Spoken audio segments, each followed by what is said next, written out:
Bismillahirrahmanirrahim. Ahlan wa sahlan bikum. Berbeda dengan bahasa lainnya, dalam bahasa Arab, seluruh kata atau isim, baik yang bernyawa maupun benda mati, terbagi ke dalam dua kategori, yaitu mudzakkar, maskulin, dan muannas, feminim. Ma huwal mudzakkar wa ma huwal muannas? Wa ma al-farqu bainahuma? Ba'da hadza.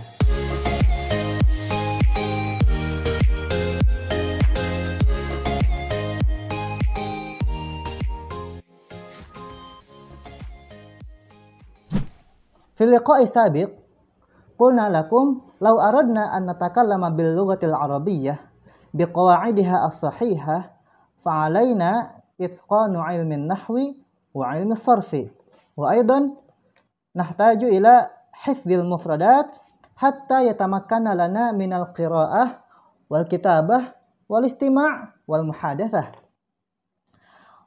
وقبيل أن نتحدث عن مسألة التذكير والتأنيث فأولا لابد أن نعرف أنواع الكلمات في اللغة العربية. Seluruh kata dalam bahasa Arab secara umum terbagi menjadi tiga, yaitu isim, fi'il, dan huruf. Secara sederhana, isim adalah kata benda, fi'il adalah kata kerja, sedangkan huruf adalah kata yang tidak diketahui maknanya kecuali jika disandingkan dengan kata yang lainnya. Nah, ikhwani wa akhwati, yang kita bahas kali ini adalah isim, yaitu kata benda. Berbeda dengan bahasa kita, bahasa Indonesia, dalam bahasa Arab terdapat pengelompokan kata berdasarkan jenis, apakah kata ini untuk laki-laki, mudzakkar, atau untuk perempuan, muannas. Misal, dalam bahasa Arab kita mengatakan Khalid itu cerdas. Khalidun zakiyun. Adapun kalau kita ingin mengatakan Aisyah itu cerdas, Aisyatu zakiyatun. Perhatikan, ada tambahan ta marbuthoh kalau untuk wanita. Jelas sekali ya, ini berbeda dengan bahasa Indonesia yang tidak membedakan kata cerdas untuk laki-laki maupun untuk perempuan. Tentu kita tidak mengatakan Khalid itu cerdas dan Aisyah itu cerdasah. Aneh ya. Kalaupun ada, bisa dipastikan itu adalah bahasa serapan dari bahasa Arab. Contohnya muslim dan muslimah, soleh dan solehah. Ikhwani wa akhwati, pembahasan mudzakkar dan muannas adalah pelajaran dasar yang sangat penting karena kata tunjuk, kata ganti, kata kerja, dan kata sifat dalam bahasa Arab itu mengikuti keadaan jenis isim atau bendanya. Apabila bendanya mudzakkar, maka kata tunjuk, kata ganti, kata kerja, dan kata sifatnya pun harus mudzakkar. Dan sebaliknya, apabila isimnya muannas, maka kata tunjuk, kata ganti, kata kerja, dan kata sifatnya juga harus muannas. Lalu, ikhwani wa akhwati, apa yang termasuk mudzakkar dan muannas? Yang pertama, isim mudzakkar. Secara bahasa, mudzakkar artinya laki-laki. Secara definisi, mudzakkar adalah istilah yang digunakan dalam pengelompokan kata-kata yang termasuk kategori laki-laki. Isim mudzakkar terbagi menjadi dua.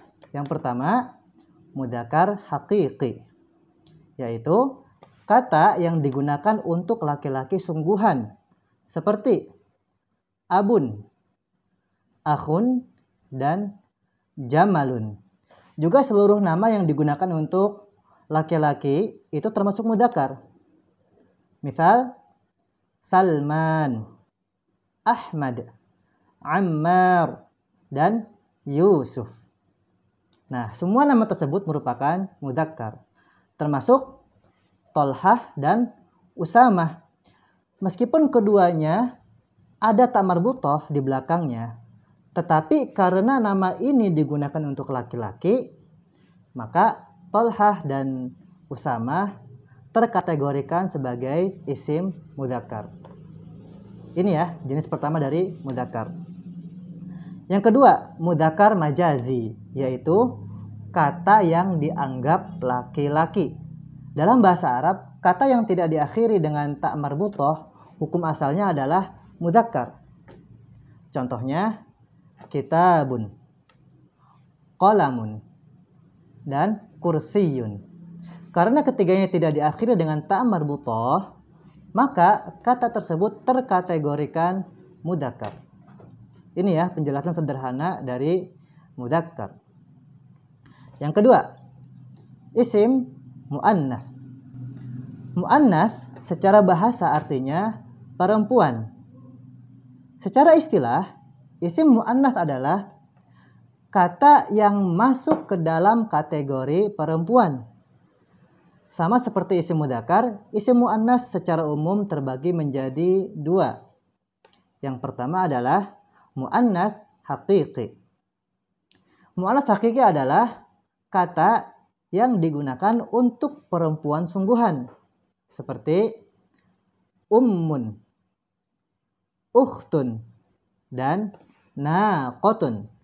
Juga seluruh nama yang digunakan untuk perempuan, seperti Aisyah, Khadijah, dan Fatimah.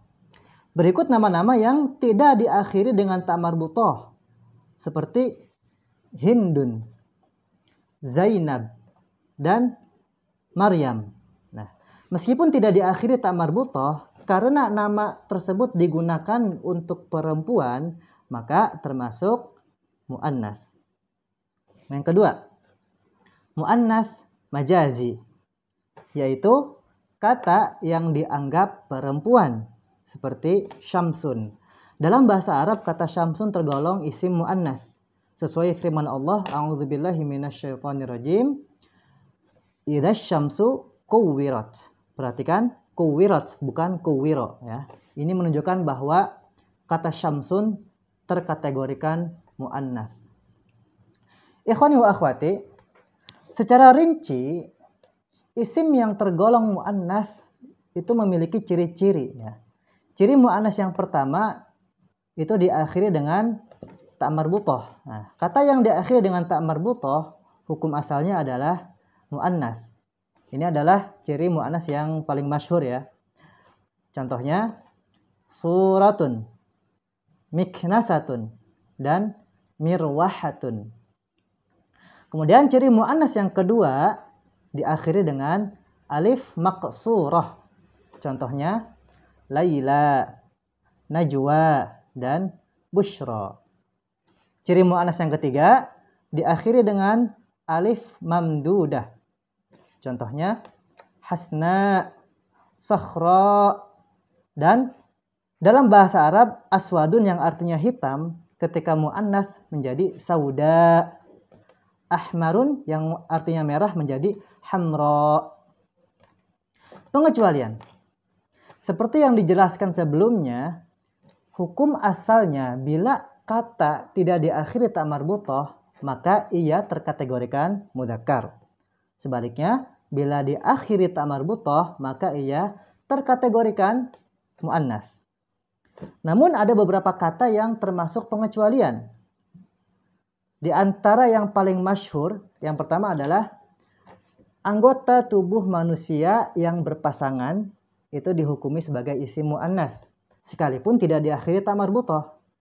Contohnya udhunun, ainun, yadun, dan rijlun. Yang kedua, nama seluruh negara dan kota juga dihukumi sebagai isim muannas. Jadi ini ya penjelasan mengenai muannas. Alhamdulillah sudah selesai pembahasan mendasar tentang mudzakkar dan muannas. Semoga sahabat Islam semuanya bisa memahaminya dengan mudah. As'alullaha jalla wa ala an yakuna hadzal liqa nafa'akum wa raqqa maharatakum al-lughawiyyah. Wa la tansaw ud'umna bil i'jab wal ishtirak wat ta'liq kay la yafutukum ayu darsin minad durusil jadidatil qadimah. Wa idza nafa'akum hadzal video tafaddalu bi nashrihi ila ghairikum. Wa'lamu ayyuhal ikhwah hayatul lughatil arabiyyah hayatul Qur'an wa hayatul Qur'an hayatul Islam. Jazakumullahu khairan, ila liqa.